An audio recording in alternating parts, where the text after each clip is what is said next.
여호와의 말씀이 엘리야에게 임하여 이르시되 너는 여기서 서도나 동쪽으로 가서 요단과 그리 시내가에 숨고 그 시냇물을 마시라.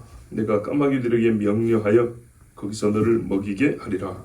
그가 여호와의 말씀과 같이 하여 곧 가서 요단과 그리 시내가에 머물매 까마귀들이 아침에도 떡과 고기를 저녁에도 떡과 고기를 가져왔고 그가 시냇물을 마셨으나 땅에 비가 내리지 아니하므로 얼마 후에 그 시내가 마르니라. 아멘. 자, 하나님이 엘리야에게 명하사 보십시오. 엘리야에게 명하사 아합에게 가서 말하는 그랬어요. 그리고 이제 그 순종한 엘리야에게는 까마귀를 명하사 엘리야를 먹이라 그랬어요. 자, 불순종한 이스라엘에게는 엘리야를 명하사 가서 너희들이 이제 먹을 게 없을 것이다 말씀하게 하고, 순종한 엘리야에게는 까마귀를 명하사 먹을 것이 끊어지지 않게 해주셨어요. 엘리야 다음에, 아니 까마귀 다음에는 누구를 통하여 주셨죠? 시돈의 과부. 보내뒀고 그 과부한테 보내가지고 뭘 말씀하려고 하시는지 알겠죠? 한 번은 짐승한테 맡기고 한 번은 과부한테 맡기고. 짐승계도 부정한 짐승이에요. 까마귀는. 또 사람으로 하더라도 시돈이 뭐예요? 시돈이 이세벨의 고향 아닙니까? 뭔가 이 속에 하나님의 그 말씀하시고 싶은 게 들어있지 않습니까? 이스라엘 사람으로서는 하면 안 되는 일이잖아요. 어찌 까마귀가 입에 무거운 걸 먹는단 말입니까? 이스라엘이. 선지자가 어디 밥 얻어 먹을 데가 없어서 저기 이세벨 고향 시돈에 가서 밥을 얻어 먹냔 말이죠. 예? 참. 거기서 시집온 여자가 나라를 망치고 있는데. 근데 여러분, 그러니까 하나님의 뜻이 있는 겁니다. 그 중에 나중에 사도들이 뭐라 그래요? 엘리야 때 이스라엘에 과부가 많은데 사실 그 과부는 복 받았잖아요. 시돈의 과부. 보냄받은 게 왜 시돈의 과부인 줄 아느냐 그랬어요. 엘리사 때 이스라엘에 문둥병자가 그렇게 많은데 왜 저기 아람의 나만 장군인지 아냐 그랬어요. 왜 그랬을까요? 복 받을 만한 사람이 없어서 그런 거예요. 단순하게 말하면 이스라엘에 그 위대한 선지자들을 통하여 하나님의 복을 받은 사람, 복을 받을 만한 사람이 없었다는 거예요. 문둥병자 중에 누가 한 사람이라도 와서 기도해달라는 사람이 있습니까? 없다는 얘기입니다. 영적으로 완전 무너지니까 이스라엘이라는 이름만 있을 뿐이었어요. 이스라엘의 다른 과부들한테 보냈으면 쫓아냈을지 모른다는 얘기입니다. 얼마나 그 시돈의 여인이 순종적인가 보세요. 그렇지 않습니까? 뭐라 그랬어요? 딱 한 끼 먹고 죽으려고 그랬다 했어요. 사람이 절박한 순간입니다. 그리고 과부에게 하나밖에 없는 아들입니다. 남편도 죽고 힘들게 사는데 이 아들하고 내가 마지막 식사예요. 마지막 식사. 그거를 달라니 이게 될 일입니까? 여러분, 우리만 하더라도 그게 쉽게 될 일이냐고요.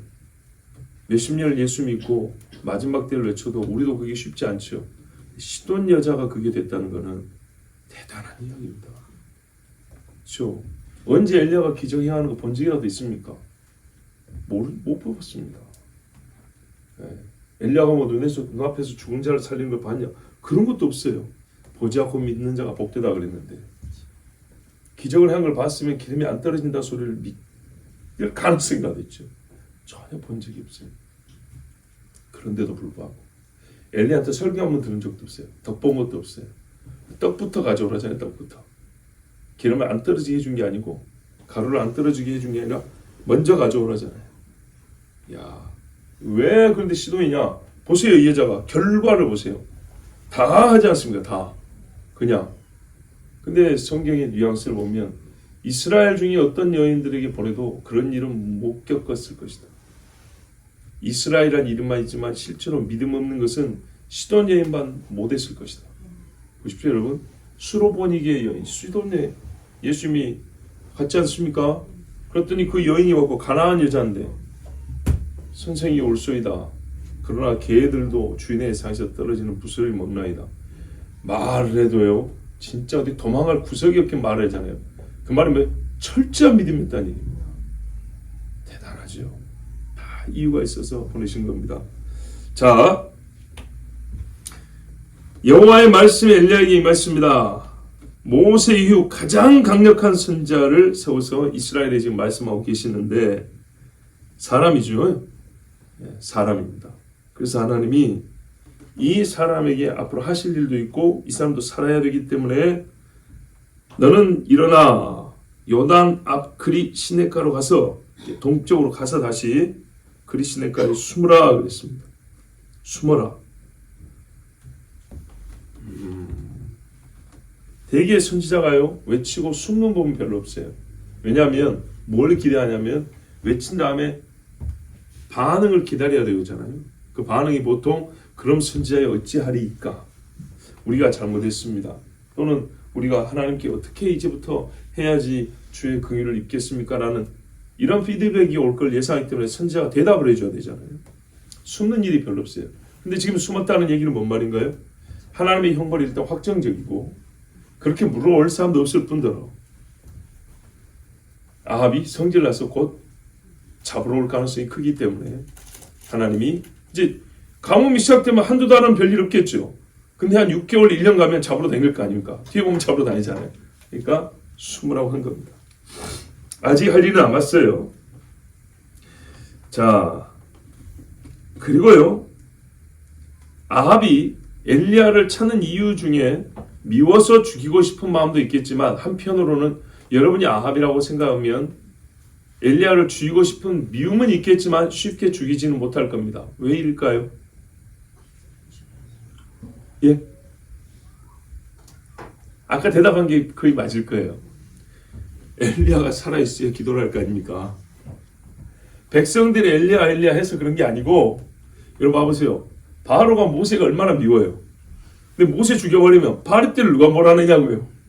이 개구리떼를 누가 몰아낼 거예요. 그죠? 하나님께 구해서 얘들 좀 몰아내라 이렇게 하잖아요. 마찬가지예요.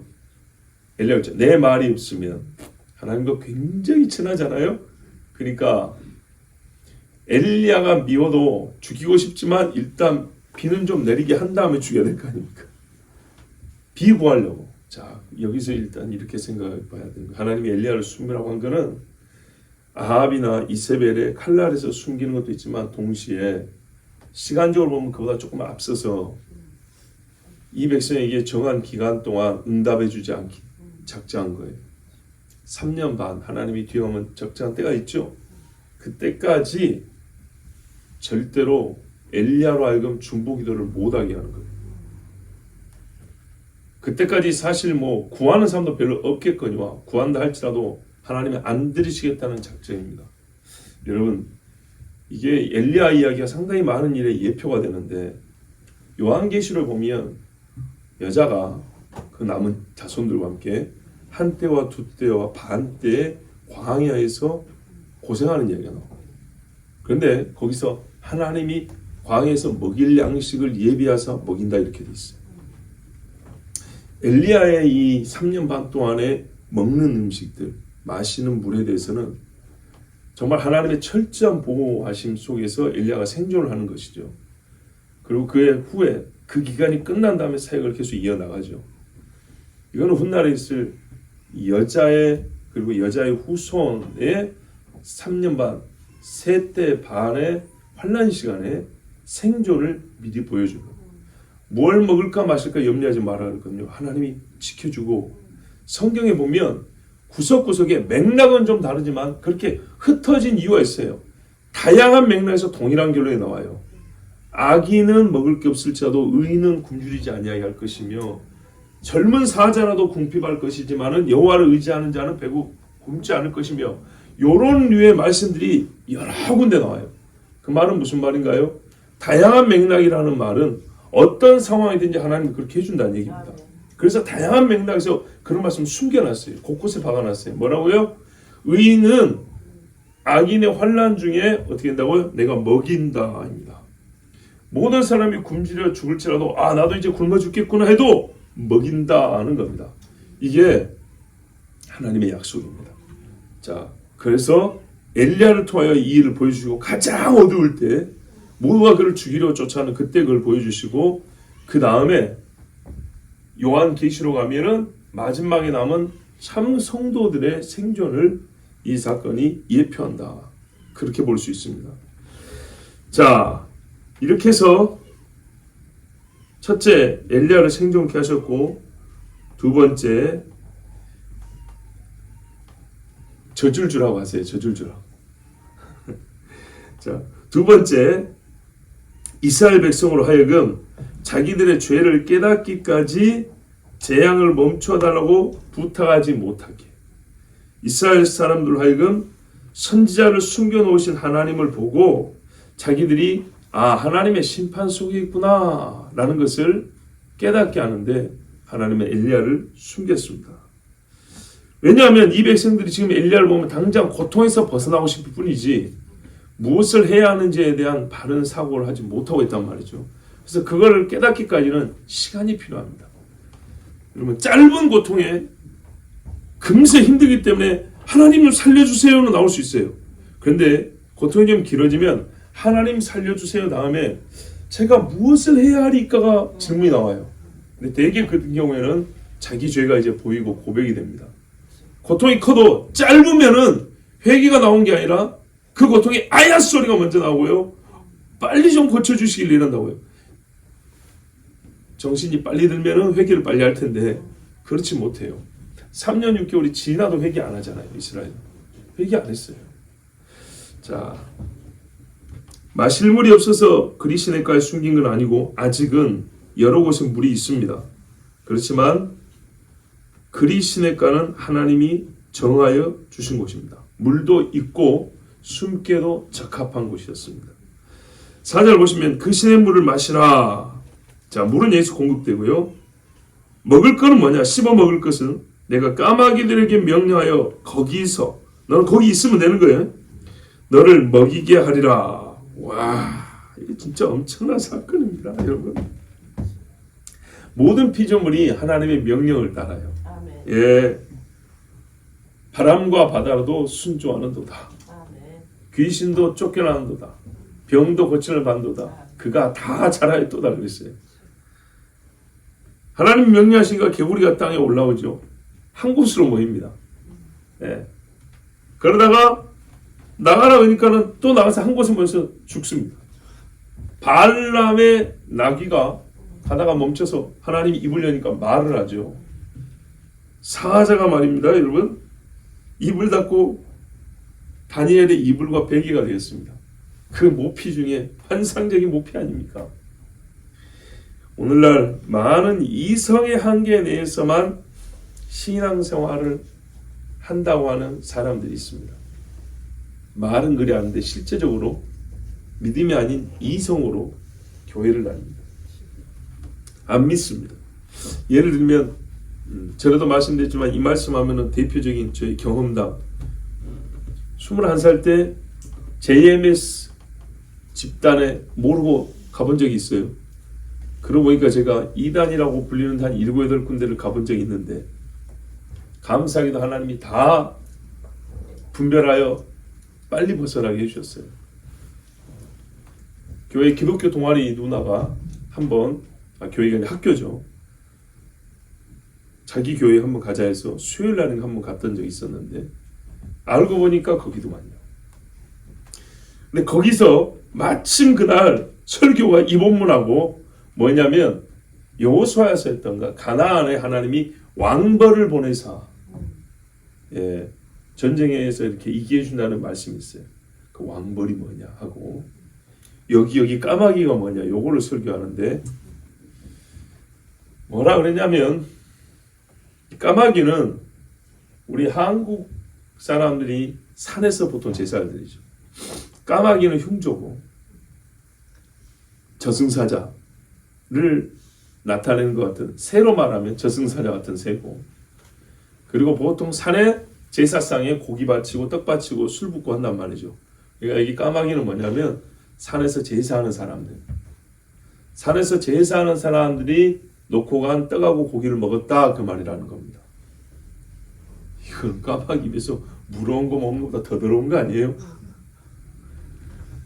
지금 엘리야는 여러분 모세 이후 최고의 선지자라니까요. 근데 엘리야가 귀신에 상했는 걸 주섬주섬 먹고 이렇게 쭈삣쭈삣 혹은 끼웃거리다가 그거 먹고 그래서 살았다는 얘기인가요? 와, 거기 보세요. 순 한국식 해석이에요. 우리나라에서 까마귀는 흉조고 어두운 사람들을 까마귀로 표현한다는 거예요. 일본에서는요. 각 나라마다 까마귀에 대한 이미지와 해석이 달라요. 한국식이에요, 한국식. 그래가지고 사람들이 마침 제사 음식 먹었다는 것으로 해석을 한 거예요. 왜요? 이 젊은 애들 공부 좀 하는 애들이니까 이성에 부합하게 설명을 해준 거예요. 오병이어 사건도 그렇잖아요. 어떻게 이게 5,000명이 먹고도 12광주를 남긴단 말이야. 원래 도시락이 한 바구리밖에 안 되는 건데 남는 게 12광주리라니 비교가 안 되죠. 12배가 넘는 거예요. 애기 도시락이 이만하지만 광주를 12개잖아요. 이게 계산이 안 나온 거죠. 그러니까 어떻게 해요? 숨겨놨던 거 다 끄집어냈다는 얘기 아닙니까? 기가 막힐 이야기입니다. 그 예수님이 자들 집에 가다가 배고파 허기져서 힘들겠다 하는 거 보면 도시락 싸운지 안 싸운지 모릅니까? 옛날에 다 보따리 시대인데, 예? 그 캐리에다 담아오는 것도 아니고 그 도시락 싸운지 안 싸운지 보면 모르냐고요. 자, 그렇게 말하는 것처럼 하나님의 능력을 믿지 않는 겁니다. 홍해를 어떻게 갈라? 그냥 연못을 걷는 것이지. 갈대밭 걷는 것이지. 여리고를 어떻게 무너뜨려? 그거 옛날 그보다 훨씬 전에 무너진 거를 보고 야 이거 하나님이 무너진 걸로 하자. 이렇게 말한 것이지. 이게 다 머리로만 예수 믿는 것도 안 되는 순전히 이성의 한계 안에서 성경을 그냥 해석을 그렇게 하는 겁니다. 믿는 것도 아니에요. 그런 사람들은 어떤 결과 나오냐? 절대 기도를 안 합니다. 눈만 감고 있습니다. 왜요? 기도할 게 있어야죠.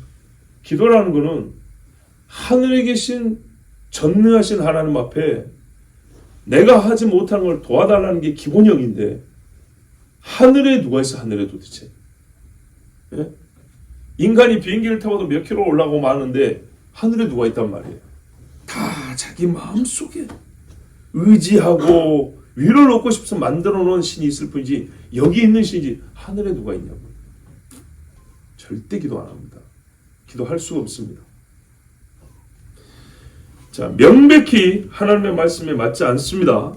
다니엘의 신앙, 엘리야의 신앙과 영성으로 봐도 말도 안 되는 소리입니다.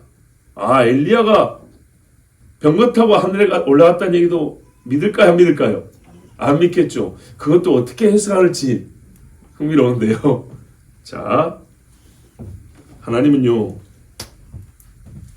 제사상에서 떨어진 떡고물 먹게 하신 분이 아니었어요.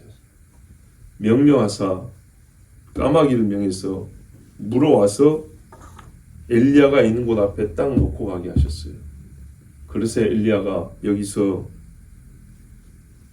배가 터지게 먹지는 못해도 살 수 있을 정도로 먹을 수 있었어요. 하나님이 그렇게 하셨어요. 여러분, 이것을 믿지 않는다 하면은 다니엘을 먹지 않은 사자는 말입니다. 다니엘이 던져지기 전에 누가 고기 많이 던져고 배가 불렀던 모양이죠. 그렇죠. 그리고 메추라기가 와가지고 떨어진 거는 몇 날 며칠 그랬는데 그것도 우연이라고 말해야겠죠. 하나를 못 믿으면 성경 어떤 것도 못 믿게 됩니다. 하나를 확실하게 믿으면 다 믿을 수 있습니다. 자, 5절 보세요. 그가 여호와의 말씀과 같이 하여 가서 요단 앞 그리 시냇가에 머물매 더 좋은 물이 있어도 더 깨끗한 물이 있어도 엘리야는 하나님 말씀을 따라갔어요. 이것보다 나은 곳이 없습니다. 자, 여러분, 하나님이 정해주신 곳이 우리가 살 최고의 거주지입니다.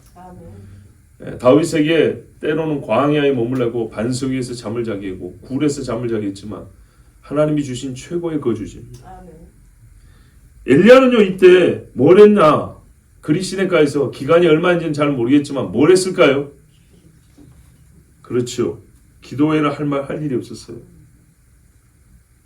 좀 더 적나라하게 말하면 먹고 쉬는 것밖에 없었어요. 뭐 기도도 하루 종일 했겠습니까? 그렇죠. 나라 걱정을 했겠지만 대부분의 시간은 어떻게 보느냐면 쉬는 데 시간은 거의 다 보낸 거예요. 기도는 당연히 했지만서도 24시간 전체로 보면 쉬는 시간이 제일 많은 거죠. 아직 외치지도 않았고요. 누구를 가르치지도 않았고요. 이적을 행하지도 않았어요. 비 못 내리게 하는 것 그거 외에는 사실은 비가 내리지 말라 이렇게 외친 것도 아니고 내 말이 있을 때까지 내 말이 없으면 비가 안 내린다 그러고 말았어요. 자, 하나님께서 다시 나가서 외치라 하기 전까지 엘리야는 아무 일도 안 했습니다. 소위 은거하면서 자기 생존 이상의 일을 하지 않았습니다. 그럼 하나 물어볼게요. 이 일은 진짜 아무것도 안 한 겁니까? 육으로는 아무것도 안 했죠. 근데 이건 역시 하나님이 일을 한 겁니다. 하나님이 시킨 거잖아요. 그리고 지금은 하지 않아야 될 때라고 가르쳐줬죠. 그래서 숨어있고 주는 것 먹고 거기 있으라 그랬죠. 하나님이 시킨 일이기 때문에 이게 하나님의 일입니다. 여러분, 하나님을 위한다면요, 진실로 하나님을 위한다면 우리 복음서에 나왔잖아요. 주님 말씀하시면 나아가리라. 주님 말씀하시면 멈춰서리라. 바로 그 가사의 뒷부분입니다. 두려워하지 말고 뛰어나가야 할 때가 있는가 하면 무언가를 하고 싶어도 조용히 아무 일도 하지 않고 가만히 있는 것도 하나님의 일이 됩니다. 하나님이 그렇게 하라고 하면 그때는 가만히 있는 게 주의 일이 되는 겁니다. 그러니까 우리가 지혜롭게 생각을 해야 되겠죠. 자, 까마귀들이 아침에도 떡하고 고기, 저녁에도 떡하고 고기를 가져왔답니다. 언제까지요? 엘리야가 그곳에 있는 동안. 말하자면 까마귀의 사명의 기간은 언제냐? 엘리야가 여기 머물고 있는 동안. 하나님이 엘리야를 떠나게 하면 까마귀는 그때부터 엘리야에게 이제 먹을 갖다 주지 않아도 됩니다. 그런데 여러분, 까마귀는요, 잡식인데다가 포식이에요. 나눠 먹는 게 습성이, 그런 습성을 가진 짐승이 아니에요. 그리고 썩은 것도 잘 먹어요. 굉장히 썩은 거 잘 먹는 짐승이죠. 사람이 보이면은 사람 눈알도 파먹어요. 자문에 보면 그래 나왔어요. 눈알 파먹는 까마귀, 독수리 이렇게 나왔어요. 이런 짐승이에요. 그런데 말입니다. 얘가 사람에게 먹을 것을 때를 맞춰 물어다 주었다. 지 먹을 것도 없는데 까마귀 굉장히 잘 먹습니다. 몸집도 큰 짐승이에요. 까마귀. 그런데 이렇게 가져다 줬다는 것은 정말로 본성을 이기는 힘이 아니면 불가능하죠. 예. 창조주가 주신 짐승의 본성을 이긴다는 것은 창조주의 명령입니다. 명령. 예. 누가복음 12장 24절에 까마귀를 생각하라. 심지도 아니하고 거두지도 아니하고. 공중의 새가요, 까마귀로 구체적으로 나왔어요. 골방도 없고 창고도 없으되 하나님이 기르시나니 너희는 새보다 얼마나 더 귀하냐. 딱 그 말씀. 까마귀도 배고프거든요. 까마귀도 먹을 게 희귀한 시절에 지금. 그런데 하나님이 어떻게 해요? 까마귀를 통하여 그 입에다가 먹을 걸 뭐라고 엘리야한테 갖다 주라죠. 너희는 새보다 얼마나 더 귀하냐. 예. 자, 때를 따라 도우시는 하나님이 정확하게 그 때에 맞춰서 먹을 걸 갖다 주셨어요. 까마귀를 통해서요. 여러분, 그렇다면 이 짐승의 본성을 이겨내며 극복하면서까지 하나님의 사람을 생존케 하신다면 우리 사람들 사이에서는 어떻게 해야 될까요? 사람들 사이에서 말씀에 이런 말씀이 있어요. 성경에 환난 때는 형제를 찾아하지 말고 가까운 이웃이 형제보다 낫다 그랬어요. 사촌이고 동생이라고 차 타고 2시간 달려갔더니 밥 한 그릇 안 줍니다. 그런데요, 한 동네 나는 성도가 어떻게 해요? 아침 저녁으로 넣어주고 갑니다. 들으신 적 있죠? 저도 들어서 여러분이 한번 말씀 들은 기억이 있는데 옛날 주기철 목사님 감옥에 갇히고 한 4번 감옥에 갇혔어요. 들어왔다 나왔다 들었다 이러면서 고문당하고 그리고 4번째 달았을 때 순교했는데 그리고 교회를 핍박하니까 어쩔 수 없이 교회에서는 목사님을 면직시켜버렸어요. 네. 그래서 사택에서도 나왔고 살 집이 없었어요. 근데 오히려 어떻게 했어요? 원래 고향은 저기 경남인데 평양까지 하니까 이사갈 돈도 없고 굉장히 어렵잖아요. 근데 그때 오히려 듣기로는 일본 순사 는 오히려 핍박했던 사람이 감동해서 집을 마련해줬다는 얘기가 있죠. 방 한 칸 이렇게 마련해줬다. 근데 먹을 게 없잖아요. 일을 아무리 한다 하더라도 옛날 대식구인데 그래서 성도들이 아침에 가면서 오자미 한다죠. 우리가 오라이 오라이 이렇게 놀이하는 식으로 해가지고 오자미에다가 곡식을 넣어가지고 마당에 던져줬다. 이랬습니다. 자, 가까이 있는 신앙의 형제가 멀리는 혈육보다 낫다라는 말씀입니다. 예, 그랬던 거예요. 자, 까마귀가 가져오는 음식은 질이 어땠을까요?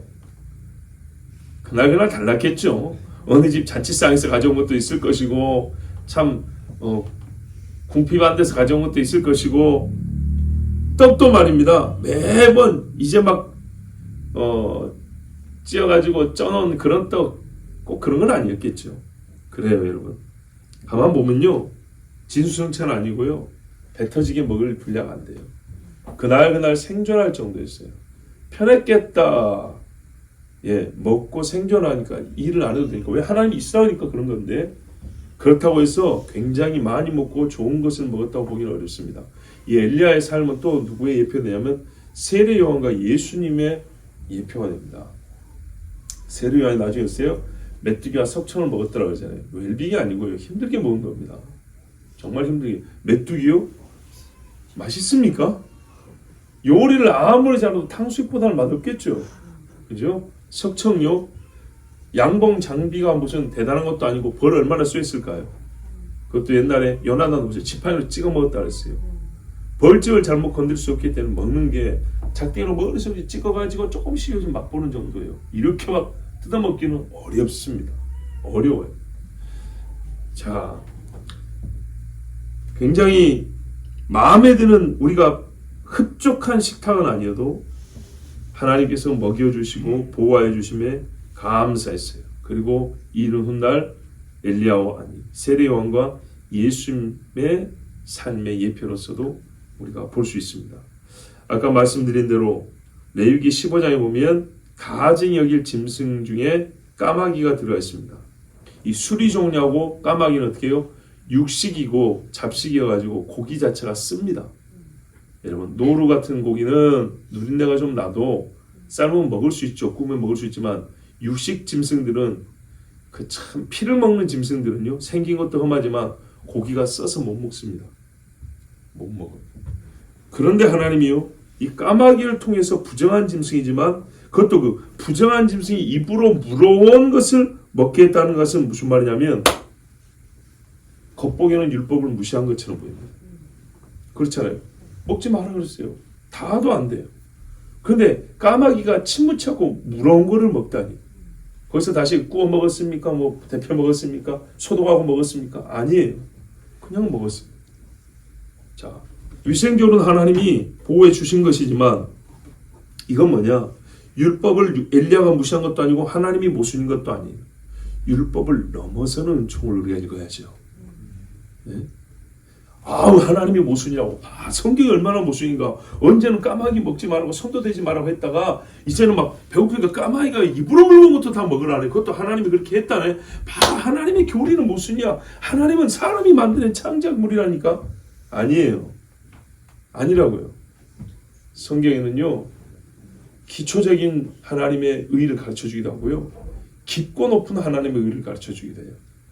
유대인이 그 수준에 있으니까 나무에 달린 자 저주받았다고 예수님을 그렇게 봤잖아요. 거리끼는 거예요. 믿으려니까 나무에 달린 자를 믿으려니까 심히 거리끼는 거예요. 하나님의 은혜를 몰라서 그래. 니느웨에 가려니까 이게 말이 되는 소리란 말이죠. 하나님의 은혜를 알면 너끈히 알 수 있는 거예요. 넉넉히. 부정을 논하기 전에 여러분 삼손의 수수께끼에서 풀리잖아요. 먹는 자에게서 먹는 것이 나온다.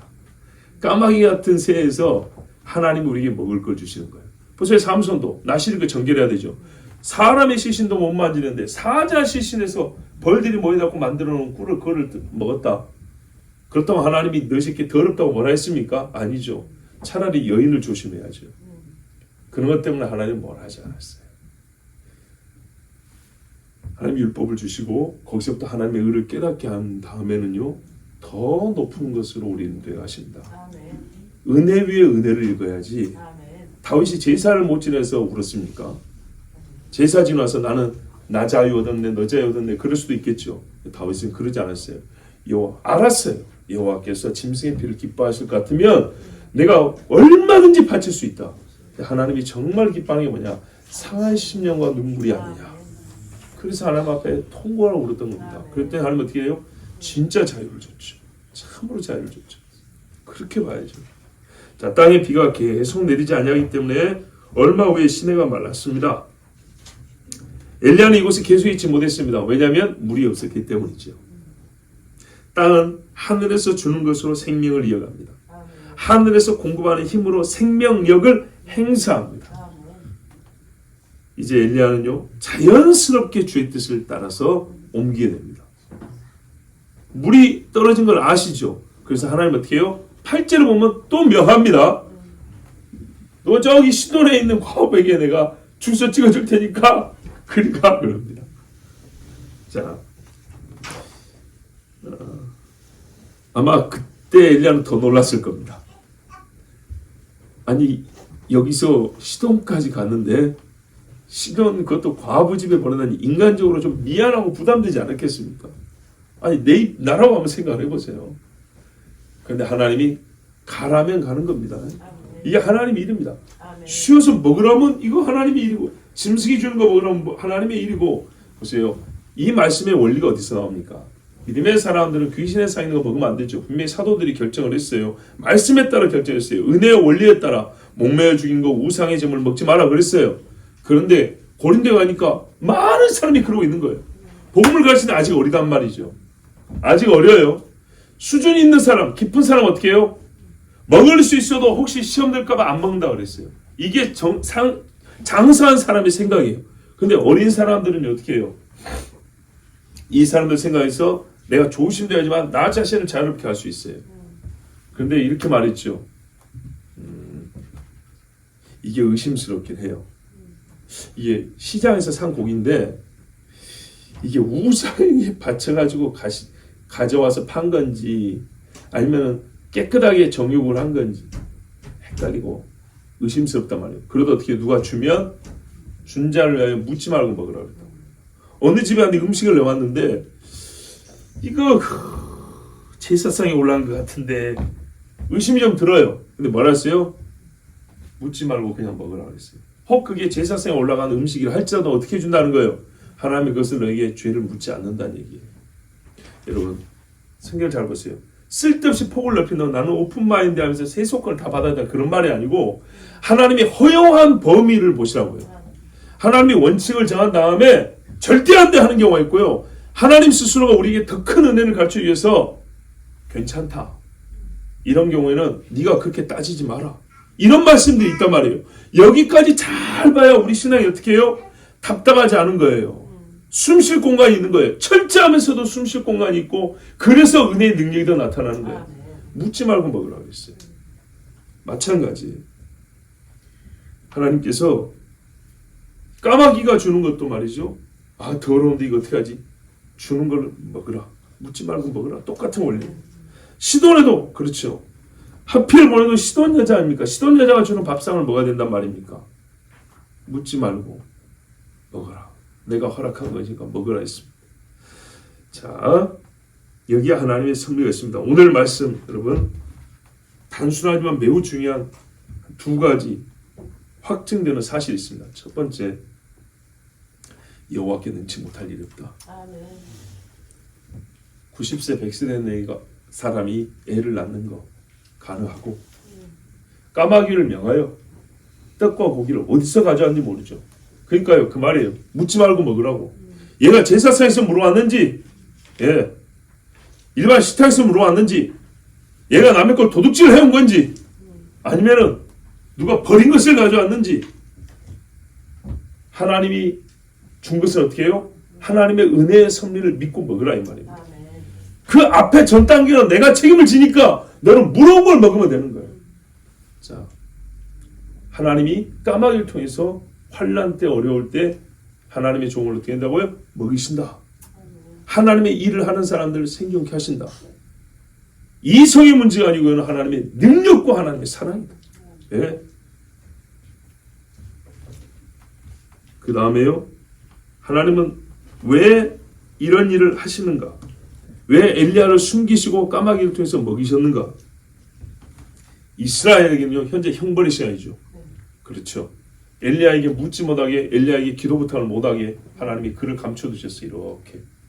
이스라엘은 첫째, 형벌의 기간, 형벌을 받게 하시며 그 형벌을 통해 회개케 하시며 엘리야는 이후의 사역도 더불어서 준비하는 겁니다. 가만히 있으면서 뭘요? 아, 하나님은 말씀하신 대로 하시는구나. 하나님은 주의 종들에 대하여 철저히 보호하시는구나. 이후에 이 사람은 훨씬 더 위험에 이제 직면하게 됩니다. 더 큰 위험에 직면하게 되고 가뭄도 이제 시작이지 아직 많이 남았습니다. 그렇다면 이 경험을 통하여 본인 스스로도 믿음이 키워갈 수 있는 하나님의 종에서 가만히 있는 것 같지만 이 공급 가운데서 본인의 사역을 준비할 수 있는 그런 시간이 되는 겁니다. 의인을 살리시고 악인을 회개할 기회를 주신 하나님. 그래서 엘리야는 이후의 사역에서 더 큰 하나님의 영광을 보게 됩니다. 또 하나님께 영광을 올려드리게 됩니다. 자, 여러분 하나님을 믿으시지요? 그렇다면요, 하나님께서 나를 지키신다는 것도 믿으셔야 됩니다. 단 전제가 있습니다. 주의 말씀대로만 하십시오. 주의 말씀대로만 하는 자는 하나님이 엘리야처럼 지켜주십니다. 이거는 하나님이 오늘 우리에게 주신 약속입니다. 우리 함께 기도하겠습니다. 하나님은 전능하시고 하나님은 천지 만물을 만드시며 하나님은 천지 만물을 명하사 일하게 하시고 또한 하나님의 종 엘리야를 먹이심과 같이 하나님의 말씀을 어떤 때든지 상황이든지 상관없이 주의 시키는 대로 순종하는 자에게 보호하신다는 것을 오늘 보여주었습니다. 이를 통하여 또 훗날 엘리야는 신자들의 환난의 때의 삶과 위대한 사도요 선지자였던 세례 요한과 하나님 아들 예수 그리스도의 생애와 사역을 미리 예표하여 보여주었습니다.